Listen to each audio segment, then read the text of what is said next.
अस्सलाम वालेकुम एवरीवन, कैसे हैं आप सब। आई होप बिल्कुल खैरियत से होंगे। Welcome back to my YouTube channel. और जो पहली बार आए हैं उनको भी मैं वेलकम करती हूँ अपने चैनल पे। तो आज की वीडियो है, मैं आपको अपना देने वाली हूँ रूम टूर, पर उससे पहले मैं आपको दिखाती हूँ कुछ सेटिंग मैंने चेंज करनी थी। ये जो है ना, ये अलमारी जो है ये मेरे बेटे की है और ये मैंने ऑर्डर पे स्पेशली बनवाई थी। ये सारा डिज़ाइन दे के ना ये बनवाई थी, पर मेरे से थोड़ा सा ये ब्लंडर हुआ। वैसे तो ये वॉल के साथ थी, ये लेफ़्ट साइड पे, ये जो भी आपको स्पेस नज़र आ रही है जहाँ पे बैग्स पड़े हुए हैं, पर फिर मुझे कुछ और चीज़ों के लिए भी एक चाहिए थी अलमारी। तो मैंने ना इसको इधर करके और इतनी मेजरमेंट दी थी कि मैंने अलमारी बनवानी है, पर वो मेरा प्रोजेक्ट रह ही गया। तो अब इसको मैंने इधर वापस मूव करना है, क्योंकि ये जो स्पेस है ना ये मुझे बड़ी अजीब सी लग रही थी। जो रूम है ना वो बहुत ज़्यादा क्लटर्ड लग रहा था और चीज़ें जो है ना वो मेरे से मुझे समझ नहीं आ रहा था कि उनको ऑर्गेनाइज़ कैसे करूँ। तो ये जो मिरर है ना, इसको मैंने, क्योंकि मेरा ड्रेसिंग टेबल का भी इशू था, तो ये वाले प्लास्टिक के ड्रॉर्स में यहाँ पे शिफ्ट कर दूँगी और इसको मैं एज़ ड्रेसिंग टेबल यूज़ करूँगी, क्योंकि इसके ऊपर भी देखें इतनी मल्टीपल चीज़ें पड़ी हुई हैं। तो सबसे पहले चलो जी काम स्टार्ट कर लेते हैं। अब मैंने क्या किया था कि मैंने ये सारी चीज़ें हटाई थी यहाँ से, इस जगह को बिल्कुल फ्री किया था, क्योंकि मैं अपने हस्बैंड को पहले मैंने यही जो है अलमारी, इसको पहले मैंने इस साइड पे करवाया था। अब मैं फिर उनकी मिन्नतें कर रही थी कि प्लीज़ अब ये मुझे वापस कर दे, मुझे ये सेटिंग नहीं ठीक लग रही। तो इसको मूव करना भी एक इतना मरहला है, क्योंकि ये इतनी वज़नी है। तो फिर इसके सारे ड्रॉर्स निकाले थे और फाइनली जो है ना आज हमने ये वाला प्रोजेक्ट जो है ना स्टार्ट कर दिया था। ये सारे इसके ड्रॉर्स ये पड़े हुए हैं अलमारी के और इसको मूव करना था। ये फिर अब इसमें क्योंकि ये इतनी वज़नी नहीं रही थी तो फिर इसको मूव कर लिया था इजीली। और ये अब मैंने यहाँ पे जो प्लास्टिक के ड्रॉर्स जो मैंने अभी आपको दिखाए थे ना, उनको यहाँ पे शिफ्ट कर दिया था, क्योंकि मेरा प्लान है इसको as a dressing table use करने का, क्योंकि यहाँ पे मेरे बेटे का ना हाथ नहीं पहुँचेगा। लेकिन अभी मैंने ये इस तरह रखी हुई है क्योंकि ये जो डोर क्लोज़र है ना ये आ रहा था बीच में और उसकी सेटिंग नहीं उस तरह से बन पा रही थी। खैर वो मैं आपको भी फुल वीडियो में दिखाती हूँ कि किस तरह से फिर सेटिंग की थी। और ये देखेंगे मेरे कमरे का हाल। और ये जो मेरा छोटा हेल्पर है ना, ये इसको बहुत शौक़ हो रहा था कि मैंने भी सफाई करनी है, तो फिर मैंने इसको ब्रश पकड़ा दिया था कि चलो आप भी मामा की हेल्प करो। अब मैंने इन चीज़ों को, ये हाइड्रोजन पेरोक्साइड है, ये मैं आपसे नेक्स्ट वीडियो में शेयर करूँगी। ये मैंने एक DIY करना है, उसके लिए मैंने लिया था। और ये सारी जो चीज़ें हैं ना बस ये इतनी बिखरी हुई थी, तो मैंने इनको ऑर्गेनाइज़ करना स्टार्ट कर दिया था। और अब जो है हम अपना प्रॉपर रूम टूर जो है ये स्टार्ट करते हैं। तो जनाब ये है डोर, और ये जो नेस्ट है ये मैं अपने मेरे अब्बू लेके आए थे, तो उन्होंने मुझे दिया था। मुझे इतना क्यूट लगा ना, तो मैंने इसको अपने डोर पे लगा दिया।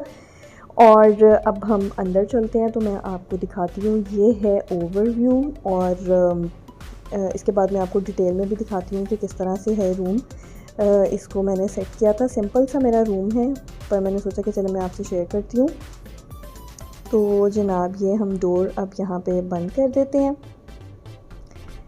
और इसके बाद जो सबसे पहले आप एंटर होते साथ देखते हैं, अगर आप अपनी राइट साइड पे देखें तो ये मिरर है, फुल लेंथ मिरर है। मुझे ये इतना पसंद था ना, ये मैंने अपनी शादी पे लिया था। और ये ऊपर वॉल क्लॉक, और वो छोटा सा जो है ना वो टेम्परेचर के लिए है जो बताता रहता है हर वक्त।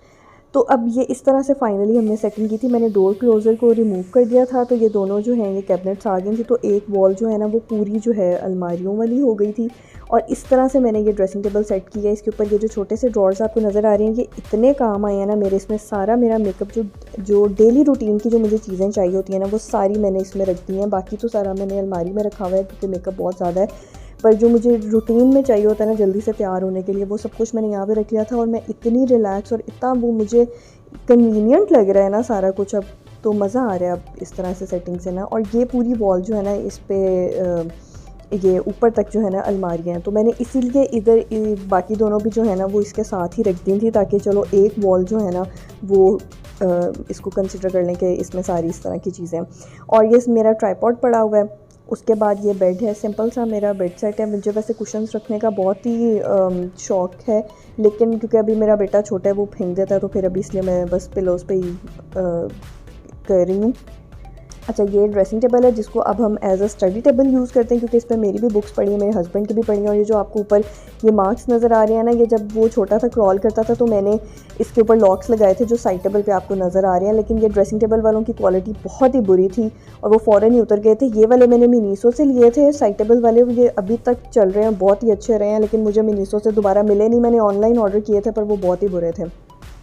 खैर उसके बाद ये जो है ना विंडो है, जो अक्सर आप मेरी वीडियोज़ में देखते हैं, ये विंडो है और इसके सामने पड़ा हुआ है मेरे बेटे का कॉट।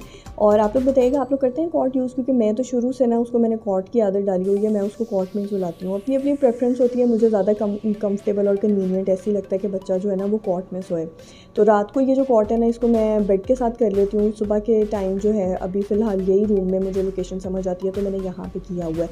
और ये कॉर्नर में पड़ा हुआ है फुल लेंथ, ये जो है कॉर्नर लैंप पड़ा हुआ है और ऊपर वॉल पे टीवी लगाया हुआ है थोड़ा सा ऊंचा करके ताकि वो उसकी पहुंच से दूर हो। और ये काउच है, ये भी मैंने खुद ही बनवाया था डिज़ाइन देके, मुझे ये बहुत ही पसंद है। और नीचे फ्लोर कुशन्स पड़े हैं और ये साइड पे एक छोटी सी टेबल है जिस पे पानी की चीज़ें और एक्स्ट्रा चीज़ें रखी होती हैं। तो ये है फुल व्यू मेरे रूम का। आई होप आपको पसंद आया होगा। Thank you so much for watching. अल्लाह हाफिज़।